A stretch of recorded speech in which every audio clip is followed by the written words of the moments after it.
서점이 미어터지는 불금을 꿈꾸는 책 팟캐스트 금요일 책에 빠지다 지금 시작합니다.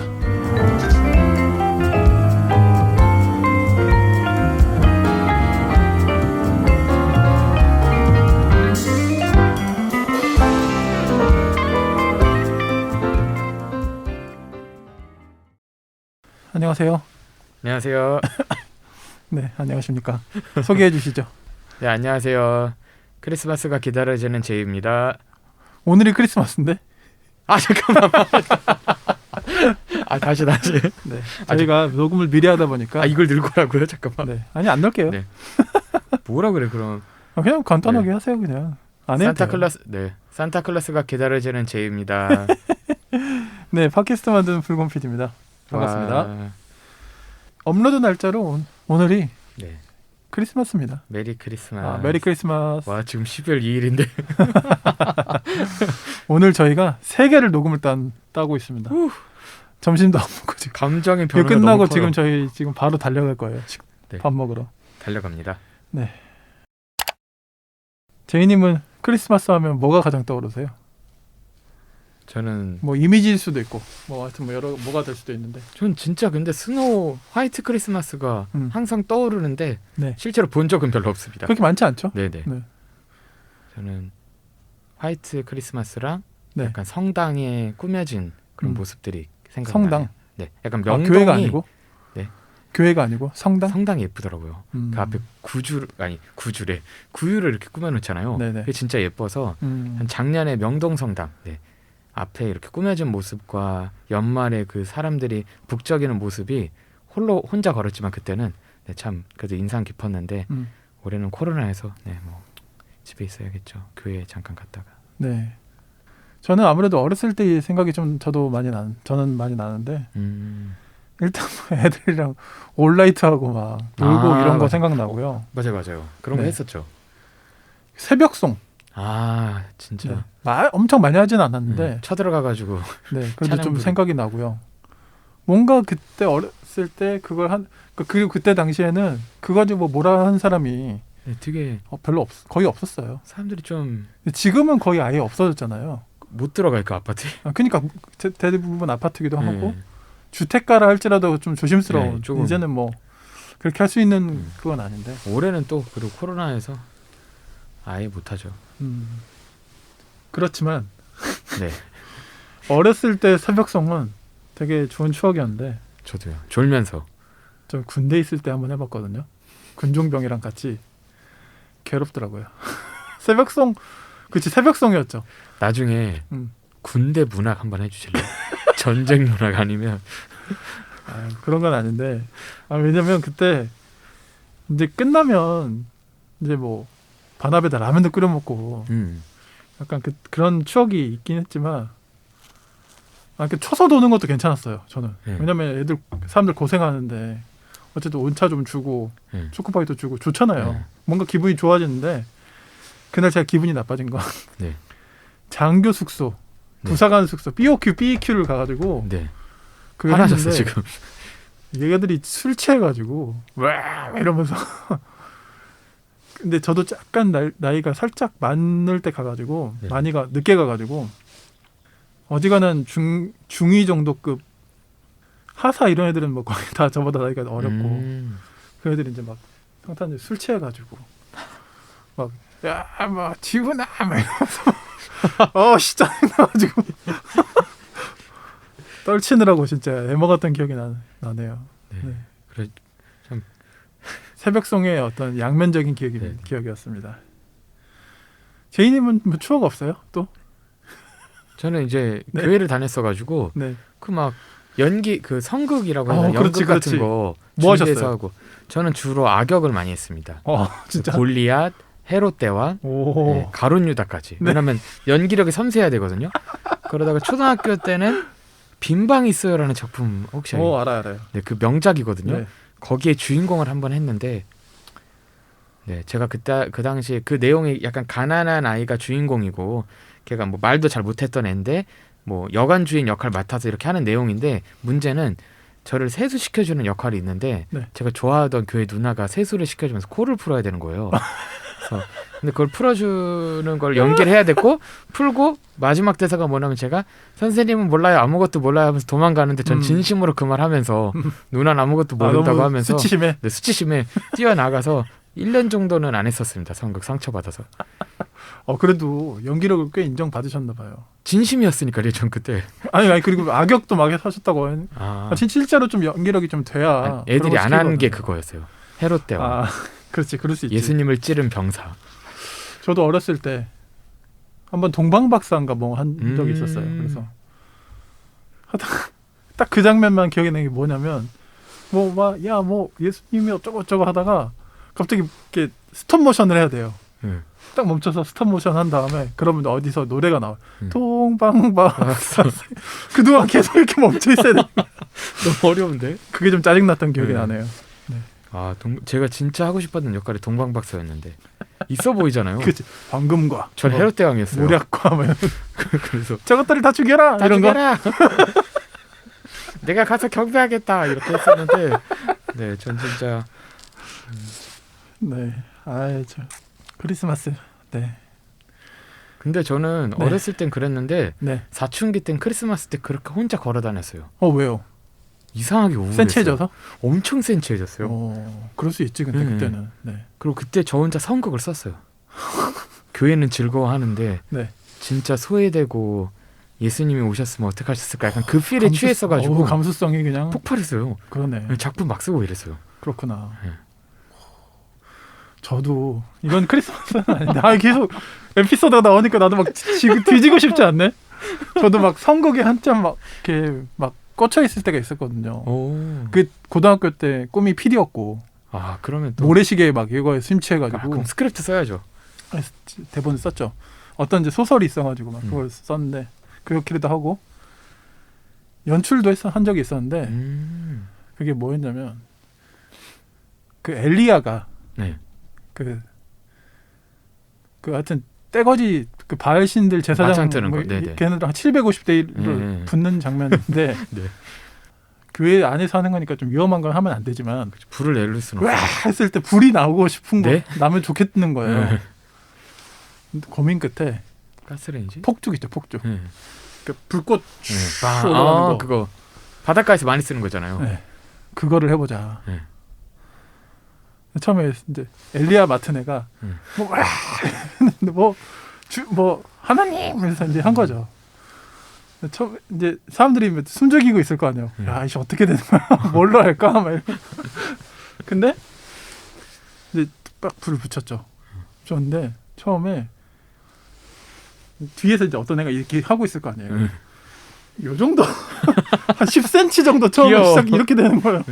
사람들이 막 웃고 난 너무 쪽팔리고 막 했는데 다행히도 걔가 좀 잘 화력이 나중에 잘 돼가지고 한 5-6m 막 솟구치는 또 너무 솟구쳐가지고 그걸 내릴 수 없잖아요. 옆으로. 안 되지 무조건 위로만 쏴야 돼. 시겁했는데 갑자기 그런 생각이 또 나네요. 재밌네요. 크리스마스 에피소드는 아니지만 네 아무튼 사실 올해만큼 진짜 이런 연말 분위기가 안 나는 이런 때가 없는 것 같은데 그래도 좀 가족들과 또 좋아하는 사람들과 좋은 시간들 보내시면 좋겠습니다. 네, 저희가 오늘 왜 우울해졌어요? 잠깐만. 밥 안 먹어가지고 배고파서 그래요. 우리 이제 크리스마스 이야기하려고 뭐 이렇게 한 건 아니고 이제 또 올해가 가고 있잖아요. 그래서 오늘은 각자가 주관적으로 그러니까 내 마음대로 내가 좋았던, 내가 재밌었던 주관적으로 꼽는 올해의 책 베스트 3를 한번 각자 좋습니다. 올해의 책 코너네요. 꼽아보려고 합니다. 근데 이제 약간 제한을 뒀어요. 그냥 읽었던 책 중에. 아니면 지금 그렇죠. 그리고 꼭 2020년에 나온 책은 아니어도 괜찮습니다. 내가 올해 읽은 책. 네, 그렇죠. 자, 베스트 3 하나씩 꺼낼까요? 어때요? 대결 같은데 자꾸. 이렇게 하지 말까? 아니 좋아요. 이제 한 명이 쭉 합시다. 그게 낫겠네. 한 명이 쭉 해요? 네, 제이님이 먼저. 네. 제이님 리스트 먼저 공개해 주시죠. 1, 2, 3위가 있는 거예요? 저는 그렇게는 안 했고. 저도 그렇게는 안 했어요. 네, 그냥 베스트 3 중에 첫 번째 스토너. 네, 스토너. 존 윌리엄스. 네, 존 윌리엄스의 스토너 작품입니다. 소설이죠. 어떻게 꼽으셨습니까? 우선 제가 뭐 제 유튜브 채널에서도 소개한 적이 있는데 JPEG. 네, JPEG. 네. 했는데 정말 오랜만에 아름다운 소설을 읽었던 것 같았고요. 그리고 무엇보다 약간 코로나에서 사실 엄청난 이야기였으면 제가 안 싫어했을 거예요. 근데 한 영문학 가르치는 교수의 일생을 담아내면서 그 사람의 그래도 한 사람이기 때문에 희노애락이 있고 그리고 어떻게 보면 자기 삶의 절정이라고 생각했던 기간들을 정말 아름다운 문장으로 담아냈기 때문에 전 사실 코로나 올해 생각하면 물론 슬프고 우울한 게 있는데 그래도 희노애락이 다 담겨져 있을 거거든요. 올해도. 그렇죠. 마스크 쓰고 김장도 한 게 추억이 됐을 수도 있고 저도 조금 했는데 그러니까 약간 그런 일상을 그래도 놓치지 않았으면 좋겠다라는 맥락 안에서 스토너는 정말 아름답게 아무것도 아닌 것 같은 것까지 조명할 수 있게 도와주는 소설이어서 네 가져왔습니다. 스토너 네. 1위. 1위? 네, 그 첫 번째 책. 네, 첫 번째 책 스토너. 예, 저도 스토너를 예전에 읽었었는데요. 스토너 제가 몇 년 전에 그 이현우 씨 로자라고 아십니까? 알죠. 아시죠? 전설의 우리나라 어떤 전설의 서평가, 전설의 약간 1세대 러시아 쪽 서평가잖아요. 하면은 거의 신급이잖아요. 러시아 문학. 네. 그 로자 선생님이 어디 출판사랑 같이 조인해가지고 5주짜리인가 서평 클래스를 한번 연 적이 있었어요. 와우. 거기에 제가 그때 약간 서평에 꽂혀 있을 때라서 한번 들어보자. 들었거든요. 근데 그 시간이 좋은 게 뭐였냐면 로자가 직접 다 코멘트를 해줬어요. 와 근데 무섭긴 하다. 근데 좀 약간 살 떨리긴 하죠. 그죠.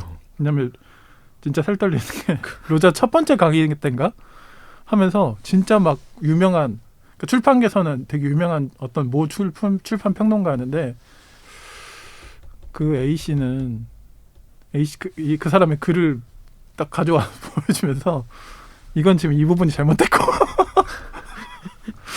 네 마지막 전 강의를 약간 듣겠습니다. 서늘한 거야. 서늘하다. 내가 여기 잘한 걸까? 그때 읽었던 작품 중에 하나가 스토너였어요. 근데 이제 그러니까 제가 좀 뭐랄까 좀 약간 좀 다른 식으로 너무 읽었던 것 같긴 해요. 지금으로 따지면. 그때 이제 저는 이제 제가 서평을 썼거든요. 근데 저는 그때 당시에 제 고민이 그랬었던 것 같아요. 좋은 가장이 돼야 된다는 생각. 그런 거에 좀 약간 그때는 잘 몰랐는데 그쵸. 그런 거에 좀 사로잡혀 있었었나 봐요. 스토너가 너무 안 좋게 보이는 거. 당연하죠. 네, 아니 당연한 건데. 실패한 가장이죠. 그렇게. 근데 약간 그렇게 초점을 맞춰버린 거예요. 그 글 자체를. 근데 이제 로자가 그러더라고요. 난 그게 너무 궁금해요. 뭐 그렇게 볼 수도 있겠지만 그러면서 착하게 시작하네. 근데 이제 이 책의 백미는 어떤 책과 어떤 자신의 어떤 문학 거기에 일생을 다 바친 그 어떤 그 사람의 뭐라 그래야 될까요? 그 로자의 표현은 제가 기억이 안 나는데 약간 순정 같은 거잖아요. 어떻게 보면 그런 부분에 대한 어떤 존경과 그런 게 좀 담겨 있어야 한다 그래. 바로 수긍은 했고. 바로. 로자가 얘기하는데 사실은 근데 뭐 로자님이야 워낙 네. 제가 대단하다고 할 필요도 없이 대단하신 분인데 그게 진짜 맞는 게 그냥 영문학의 사랑에 빠지는 장면. 그러니까요. 사실 그냥 사랑에 빠지는 그 아내를 만나는 장면보다 더 길어요 표현이. 맞아. 그러니까 문학의 처음으로 그것도 막 중세 시 이런 거에 사랑에 빠지는 장면. 그리고 자기가 정교수 자리도 잘 안 돼가지고 초반에 고생 하는데도 이 사람은 만족해요. 강의를 하고 책을 읽을 수 있으면 되니까. 그러다가 막 가정생활도 조금 힘들게 되고 막 사랑하는 딸과도 잘 막판에는 좀 안 좋게 되는 이야기들이 있어도 이 남자의 삶을 지탱하게 해주는 거는 그 사랑에 빠졌고 그리고 계속 자기와 사랑을 나누고 있는 그 문학인 거잖아요. 그리고 마지막에 죽을 때 사실 스토너는 스포도 아닌 게 이미 너무 오래돼서 그렇죠. 자기의 삶을 책으로 표현하면서 이렇게 묘사하는 표현들이 모든 애독자라면 사랑에 빠질 수밖에 없는 작품이고 책을 읽어서 사실 저는 자기계발서를 좀 안 좋아하는 편인데 책을 읽어서 변했다는 것도 좋겠죠. 그럼 참 좋겠죠. 책을 읽고 안 변해도 되는 거예요. 이미 다 변한 거야 나는. 난 이미 다 행복을 느꼈고 나는 그 책으로 또는 책들로 내 삶은 너무 풍족해져서 내가 좀 정규직도 안 되고 정교수가 안 되는 그런 스토너의 삶이어도 괜찮게 된다라는 걸 독자라면 저 같은 독자도 그렇고 좀 더 이입하고 당연히 집중할 수밖에 없는 스토리여서 네, 너무 좋아서 가져왔어요. 그러니까 이게 맞습니다. 제이님이 보신 이게 이제 진짜 스토너의 어떤 백미인데 좋은 가장도 재밌다 근데. 근데 이제 그때 저의 고민을 너무 투영을 했던 것 같긴 해요. 그리고 이제 기독교인 좀 책 좀 읽으시는 분들은 아실 책인데 그때 당시에 어떤 책이 났었냐면 IBP에서 스탠리 하워스의 자서전이 나왔어요. 한나의 아이. 예, 한나의 아이가 나왔었는데 저는 그 책도 그렇게 좋게 보지 않았거든요. 아 그래요? 왜냐면 사람들이 굉장히 칭송을 하는데 약간 스탠리 하워스도 자기 가정에 대해서 좀 대책이 없어 보였거든요. 대책이 없죠. 네, 그러니까. 당했으니까 약간. 근데 그거는 모르는 거예요. 왜냐면 부부 사이 더군다나 그쵸. 지금 부인분은 돌아가셨잖아요. 그때 그분은.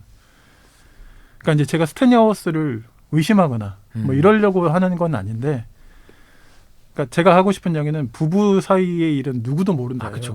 네. 둘도 모를 수도 있어요. 그러니까. 근데 이제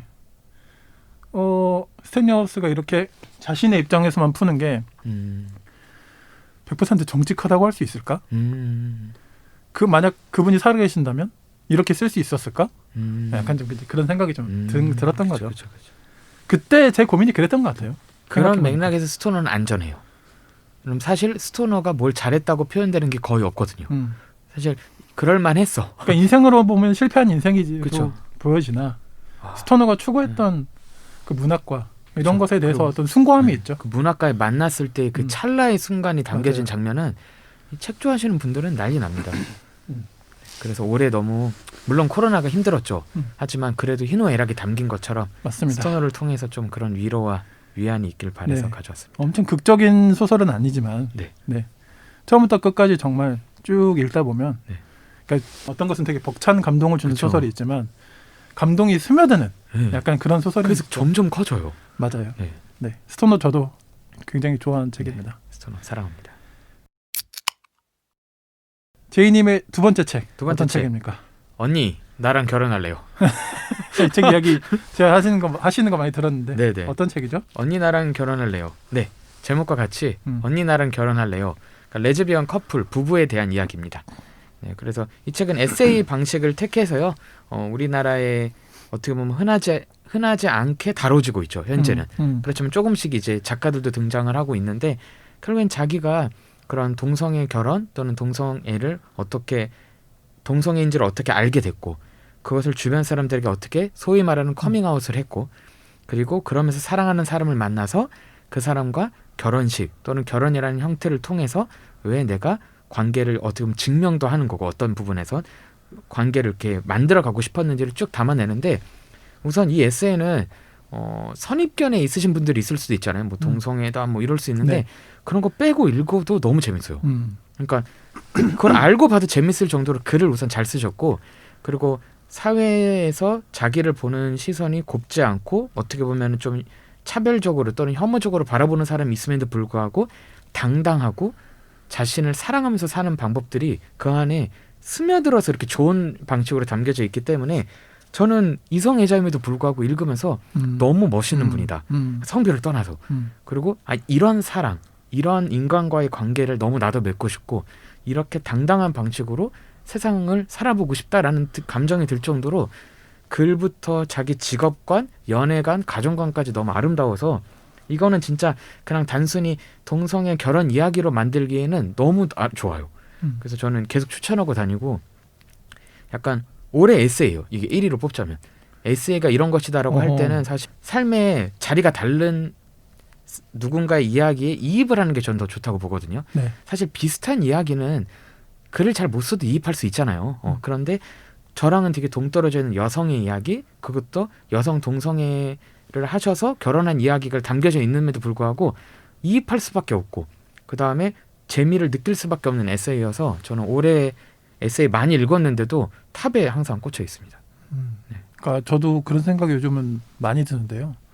성다수자인 이성애자들보다 성소수자들의 이야기에서 오히려 더 사랑의 본질이 더 많이 읽힌다는 맞아요. 생각이 들어요. 용감하고 그 차별과 손가락질과 어떻게 보면 그런 눈을 다 이겨내겠다라는 고백들도 그 안에 있어서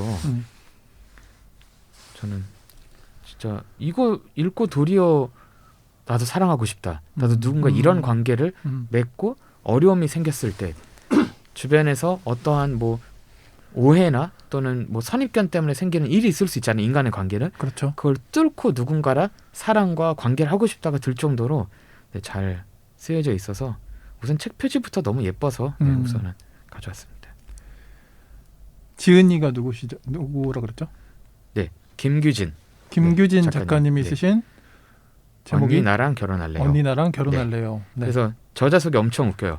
한국 국적 유부녀 레즈비언. 그래서 왜 아무도 레즈비언으로 잘 사는 법을 알려주지 않는지 궁금해서 그냥 제 이야기를 공유하기로 했습니다.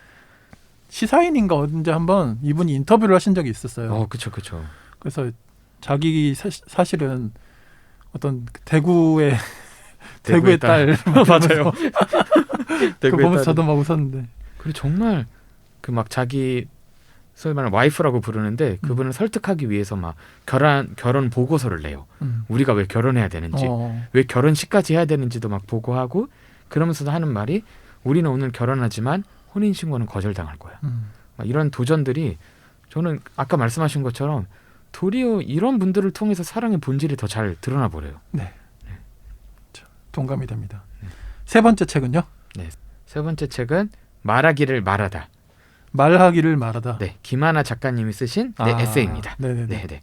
뭐 이 책은 사실 제가 여기 있는 이유이기도 한데 네. 책이라도 팟캐스트를 너무 좋아하는데 그 중에서도 김하나 작가님이 진행하시는 인터뷰 진짜 사랑하고요.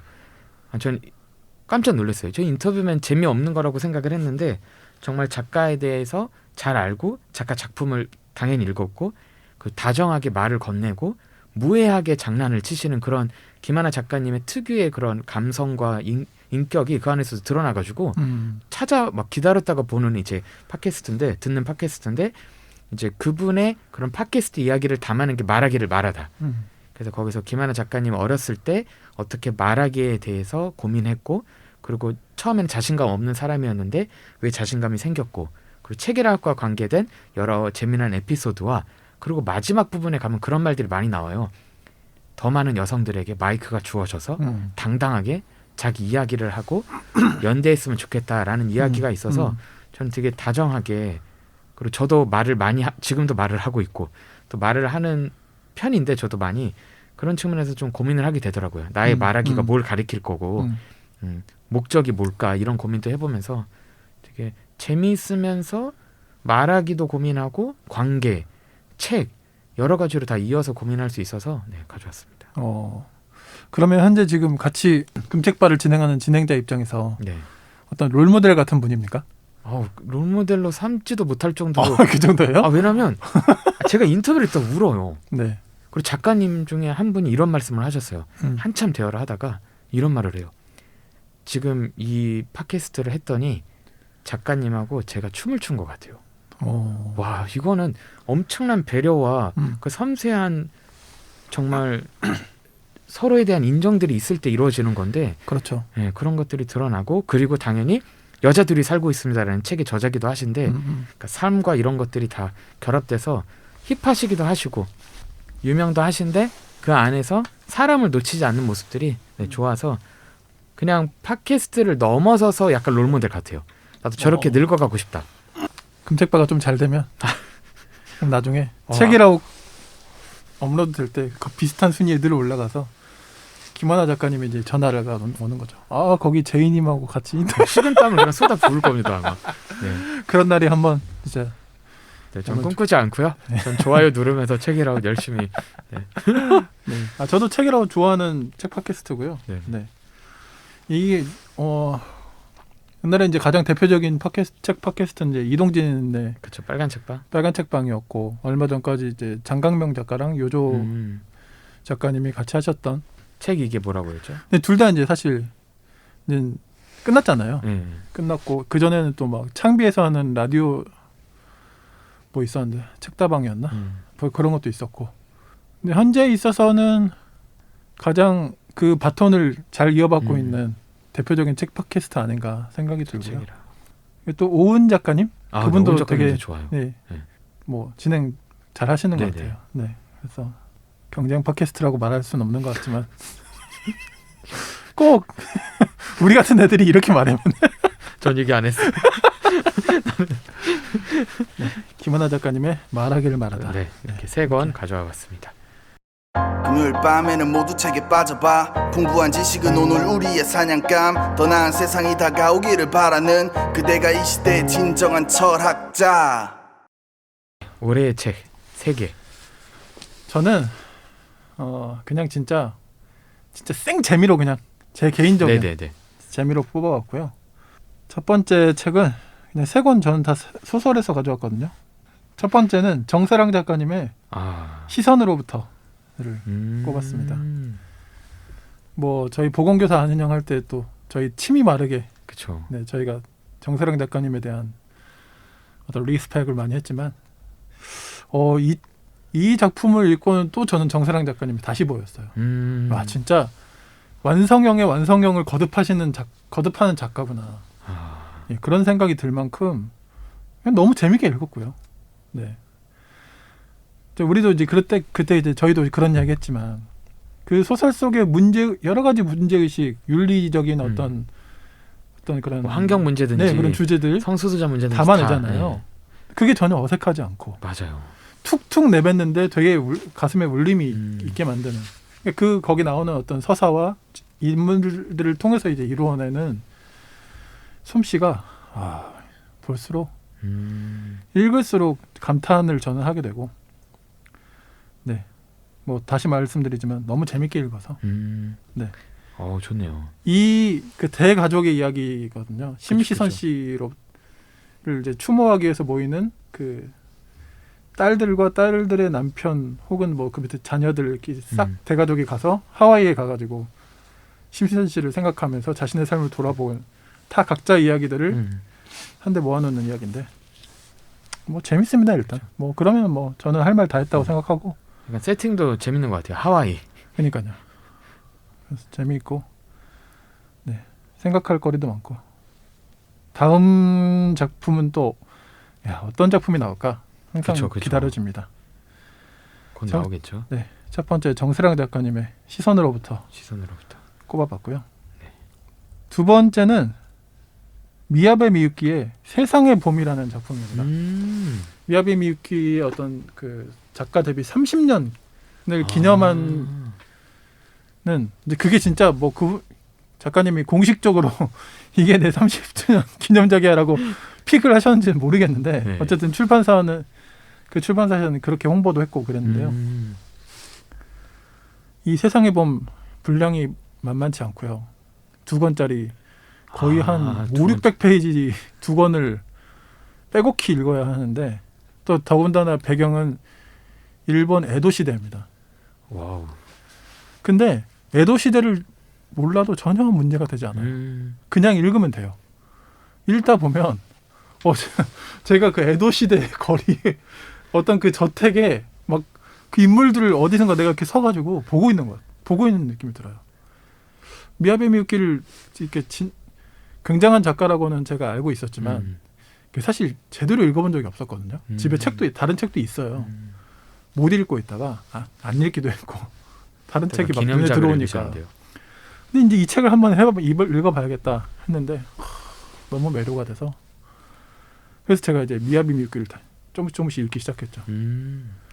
어쨌든 그렇게 그래서 그 아예 에도 시대의 시리즈물이 거의 한 20권 정도가 있어요. 20권이요? 네. 이분 뭐 전작을 합치면 거의 100권에 가까울걸요. 아직 살아 계시잖아요. 그럼요. 그렇죠. 정정하십니다.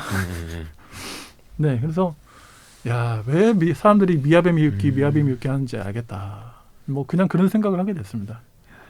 전작 다 읽으시려면 그건 힘들 것 같고 내년 너무 목표? 많아요. 너무 많고 주로 이제 그 북스피어라는 출판사가 많이 출간을 했고요. 네, 제가 볼 때는 어떤 책을 꼽아도 거의 실패가 없을. 네, 그 뒤에 제가 이제 그 대표작 중에 하나 이유도 읽었고 에도 시대물도 이제 하나씩 이제 하나 또 집어서 읽고 있는데 어떻게 그런 많은 작품을 썼는데 작품의 퀄리티가 그렇게 유지가 될 수 있을까? 유지가 되고. 이거 진짜 보통 작가가 아니다. 다시 한번 생각하게 됐습니다. 아, 저도 보니까 읽었던 책들이 좀 있네요. 그래요? 대표적으로 화차. 화차는 이제 우리나라에서 영화 그렇죠. 영화로도 되고 소설로도 나왔는데요. 진짜 대단했고. 네. 그래서 두 번째 책은 미야베 미유키의 네. 뭐였죠? 세상의 봄을 꼽아봤습니다. 세상의 봄. 네. 예쁘네요, 표지도.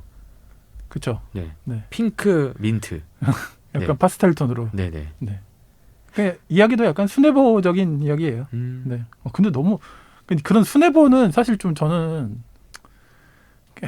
뭐야 좀 약간 이런 스타일인데 너무 몰입해서 읽었어요. 자, 마지막 세 번째는 네. 가시죠. 좀만 이거는 힘내세요. 지금 딸려 보입니까? 다시 텐션을 끌어올려야겠다. 저희 방송에서 한번 제가 인터뷰했던 작가님이시고요. 네. 정명섭 작가님의 작품인데 이분도 막 한 달에 한 권씩 막 소설이 쏟아져 나오는 그런 분이신데 이 소설을 굉장히 재밌게 읽었어요. 얼마 전에 읽었는데 네네. 그들이 세상을 지배할 때라는 제목이고요. 네. 좀비물입니다. 와우, 좀비물 좋죠. 이분 뭐 장르 작가로서 지금 거의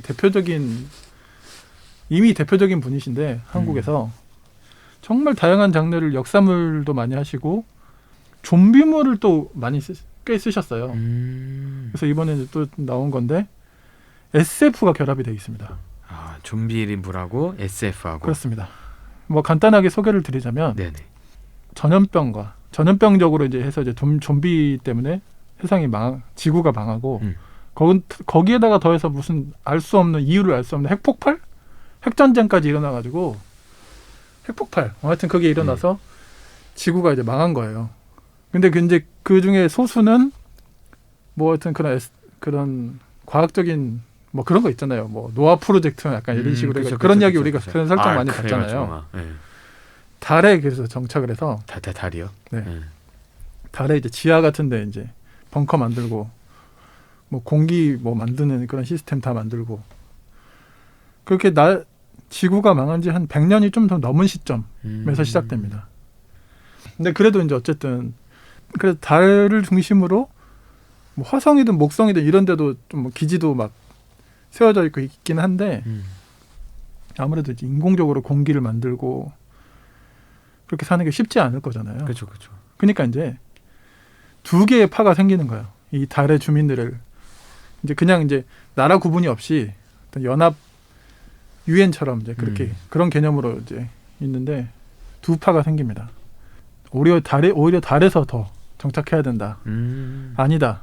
공기가 이제 공기 걱정 이런 환경 걱정을 할 필요 없는 더군다나 100년이 지났으니 지구로 돌아가서 지구를 다시 개척해야 한다는 파가 이제 나뉘는 거죠. 그렇죠. 그래서 이제 당연히 이제 이야기는 갔죠. 지구 개척파. 그때는 좀비가 살아 있었죠. 그럼요. 네. 근데 이제 그 파의 뭐랄까요? 어떤 수장은 아니고 그 바로 밑에 약간 책임자 같은 그런 사람이 이제 끌고 가는 거예요. 지구로. 갔는데 이제 장벽도 세우고 막 이제 그래야 되잖아요. 좀비가 얼마나 남아 있을까? 100년이 지났는데 남아 있겠어? 걔네들은 뭘로 생존해 있을까? 이런 걸 아무것도 배경 지식이 없어요. 그냥 간 거예요. 그렇죠. 근데 이제 뭐 여러 가지 살펴보는데 뭐 그냥 그런 위성 이런 걸로는 다 파악이 안 되니까. 그리고 이제 어떤 설정이 있냐면 지구가 그렇게 망한 뒤로 그 망한 시점부터 그 전에 지구 역사가 완전히 소멸돼요. 그러니까 아주 적은 기록만 가지고 지구의 역사를 그냥 짐작만 할 뿐인 설정인 거예요. 얼마나 떨어져 있었다고 그랬죠? 100년 좀 넘게. 근데 이제 기록물이 제대로 이어지지가 않았나 보네요. 네. 그러니까 이제 막 그래서 중간중간에 학자들의 논문을 삽입한 것 같은 형식으로 몇백 년 전에 지구는 어땠다는데 그것도 확실하게 알 수는 없다. 뭐 이런 식으로. 근데 진짜 저 지금 이거 서문 이게 1장 이거 보고 있거든요. 미리 보기로. 네. ZA로 시작해요. 좀비 아포칼립스 102년. 맞아요. 그렇죠. 와, 이거 설정이 재밌겠네요. 근데 이제 갔는데 당연히 좀비가 엄청 많고 살아 있었겠죠. 막 몰려드는 거죠. 또 이분이 또 밀떡이라서 그런 무기 묘사가 엄청 잘해요. 플라즈마 건 이런 거 막 묘사 잘하니까 박진감이 있고 그 주인공이 어느 지역을 탐사를 가다가 어떤 사람의 옛날 그때 당시 생존자였을 사람의 일기를 발견합니다. 네. 그러면서 액자식 구성으로 쫙 들어가요. 그때 당시에 어떻게 이 종말이 진행되었는가, 좀비로 인해서 그런 액자식 구성으로 네. 일기를 쭉 보여주면서 이제 이렇게. 그렇군요. 네, 그래서 굉장히 재밌게 저는 재밌겠네요. 읽었었고요. 저는 또 약간 저는 공포는 사실 그렇게 좋아하지는 않거든요. 막 슬래셔 무비 이런 것도 싫어하는데 좀비물은 또 봐요. 요즘 근데 그런 사람들 많잖아요. 그렇죠. 일단 또 저는 또 워킹데드에 대한 로망이 있어서 워킹데드 시즌 한 1, 2, 3 정도까지 진짜 너무 재밌게 봤거든요. 못 봐요. 그 긴장감 때문에. 근데 저는 그게 너무 재밌었어요. 고요할 때 막 나타나잖아요. 네. 전 차라리 악이 대놓고 있어야 돼. 근데 이거는 당연히 개인적인 편차가 있을 수 있지만 워킹데드는 아까 이야기하신 그런 인간의 더 무서운 악이라는 설정이 그쵸. 어느 순간 그게 더 이제 지배를 하거든요. 그러면서 재미가 없어져요. 네. 그쵸. 네. 좀비의 특성이 있으니까. 그러니까 이제 그러니까 좀비는 끊임없이 나오지만 워킹데드 1, 2, 3 정도의 시즌일 때 그 어떤 그 쪼임이 없어져요. 좀 아쉬워요. 좀. 아무튼 이제 그런 것도 좀 생각이 나고. 네. 이제 이분이 또 그 사람의 은신처가 이대 앞에 있는 무슨 카페였어요. 이대 앞에 있는 카페. 네, 그래서 그 이대 앞을 골목이 배경으로 이렇게 나오겠네 계속. 그렇게 막 이시시 나오고. 이야기 맞아요. 다 이렇게 전개를 하거든요. 이대 정문 앞에서 군인들이 진을 치고 이렇게 진을 치고 좀비 막 갈기고 그쵸. 그런 점들이 훨씬 더 좀 현실성도 좀 배가시키는 것 같고요. 이건 진짜 딴 얘기인데 되게 오늘날 읽기 무서울 것 같아요. 좀비물이. 전 특별히 최근에 나는 전설이다 다시 보다가 꺼버렸어요. 무서워서. 왜냐면 거기 설정이 뭔지 아세요? 에이즈를 치료하기 위해 백신을 만들었는데 그거 다 맞고 좀비 바이러스가 퍼지거든요. 우리도 이제 백신 나올 때가 되니까 좀비물이 너무 이입이 되는 거죠. 그렇지. 너무 설정이 지금 전 맞아요. 세계가 다 맞을 것 같은 거잖아. 그래서 약간 좀 무서워서 못 보고 있습니다. 더 공포 같아서.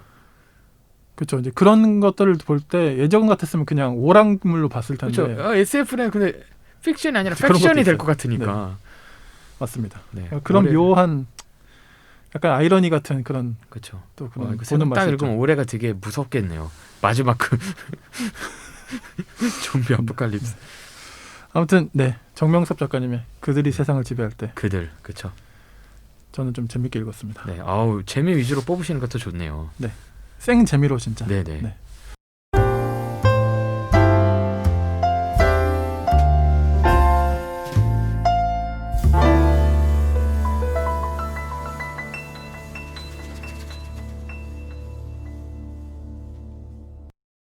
자, 이제 저희 베스트 3 각자 꼽아봤고요. 네.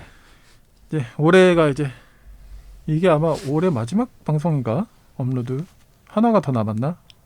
하여튼 저희 둘이 이렇게 지금 녹음하는 거는 2020년의 마지막 방송인데요. 올해 어떠셨는지 좀 짧게 각자 소감 한번 좀 이야기할까요? 진짜 올해는 다사다난. 그렇죠. 진짜. 네. 그래서 다들 너무 수고하셨고, 네. 내년도 다사다난할 예정이니까 저는 누군가의 보고서가 되게 슬프게 다가오더라고요. 열심히 해보겠습니다. 그래서 내년 추석엔 정상화가 되겠습니다. 이렇게 바라는 마음이 우리의 마지막 그래도 희망이자 기다림이지 않을까. 그래서 건강히 다들 잘 지내셨으면 좋겠어요. 네. 새해 덕담 인사까지 같이 해주신 걸로. 네네. 네. 알겠습니다. 저도 그럼 같이 그렇게 할게요. 다사다난 늘 우리가 한 해를 마무리할 때 이런 이야기 많이 하지만 올해는 진짜 올해는 또 저 개인적으로는 그 팔. 제 처음으로 이런 골절 수술까지 해본 그렇죠. 한 해였는데요. 네, 다들 똑같으시겠지만 답답하고 참 힘든 일이 많았지만 그래도 어떻게 좀 잘 버텨왔잖아요. 근데 여기서 지치지 말고 막 긴장 놓치지 말고 진짜 우리 모두가 안전해질 때까지 좀 우리가 더 서로를 위해서 나 자신을 위해서 더 신경 쓰고 조심하면서 안전한 날을 기다리면 좋겠습니다. 새해 상황이 어떻게 될지 모르지만 좀 좋아졌으면 좋겠고 청취자분들도 네, 무엇보다 건강 꼭 잘 지키시면 좋겠습니다. 새해 복 많이 받으세요. 네, 새해 복 많이 받으세요. 건강하세요, 여러분. 네, 오늘도 재밌었고요. 이런 약간 주제를 가지고 한 토크하는 것도 재밌네요. 네, 좀비, 네, 네, 그런 것도 좀 저희 해보죠. 커밍아웃 관련된 동성애 관점으로 쓴 책들, 네. 군대, 군대 안 돼. 네, 저희도 더 좋은 컨텐츠, 재밌고 유익한 컨텐츠로 내년에도 찾아뵐 테니까요. 네, 많이 기대해 주시고 함께 내년에도 건강하게 잘 이겨나갔으면 좋겠습니다. 네. 네, 오늘 금요일 책에 빠지다는 크리스마스 겸 연말 특집으로 각자의 주관적인 올해의 책 베스트 3도 꼽아봤고요. 네. 이렇게 이야기 나눴습니다. 오늘도 수고 많으셨습니다. 수고 많으셨습니다. 감사합니다. 새해 복 많이 받으세요. 네, 새해 복 많이 받으세요. 네.